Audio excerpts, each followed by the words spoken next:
Coucou Magali, Et salut Mathilde, c'est toi, ça va? ça va et toi? Bah oui. Alors en ce moment, je vois beaucoup d'articles sur les difficultés à immigrer au Canada. Est-ce que tu pourrais nous en dire un peu plus, s'il te plaît? C'est vrai qu'en ce moment, les conditions d'immigration se sont pas mal resserrées ces derniers temps, mais par contre, je te rassure, pas de panique, on peut toujours faire son stage au Canada. Alors tant mieux. Est-ce que tu aurais des conseils à nous donner, s'il te plaît? Bah oui, écoute, moi je dirais qu'il faut s'y prendre en avance pour faire les démarches de permis. Il y a deux types de permis qu'on peut demander. Donc on a le visa de stage coop, qui est un mécanisme vraiment exclusif entre la France et le Québec.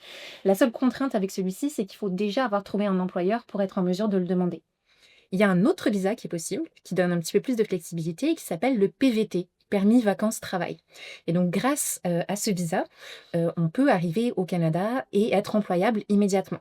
Donc, ça se fait un petit peu en avance, mais c'est beaucoup plus flexible. Mais c'est super intéressant. Et ça coûte combien le PVT? Alors, c'est 357 dollars canadiens, ça fait à peu près 240 euros.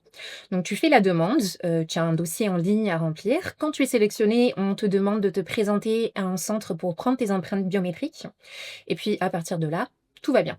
Si jamais tu annules ta demande parce que tu as changé de projet ou si jamais ta demande, pour une raison ou une autre, est refusée, tu vas être remboursé. Et le meilleur dans tout ça, c'est que tu as jusqu'à 12 mois pour activer ton PVT. Donc, tu peux faire la demande dès aujourd'hui pour la rentrée prochaine. Ah ouais, je trouve ça super intéressant. C'est très pratique. Mais bon, j'aimerais aussi quand même rappeler que l'ESPI, elle donne l'opportunité à tous les étudiants de faire leur stage à l'étranger, à l'international. Bah, t'as bien raison, parce qu'en plus, c'est grâce aux relations internationales cette année qu'on a réussi à avoir des étudiants qui vont faire des stages dans des endroits paradisiaques. J'en ai au Mexique, j'en ai qui vont en Suisse, j'en ai qui vont à Barcelone. Mais entre nous, tu recommandes, toi, le stage à l'international?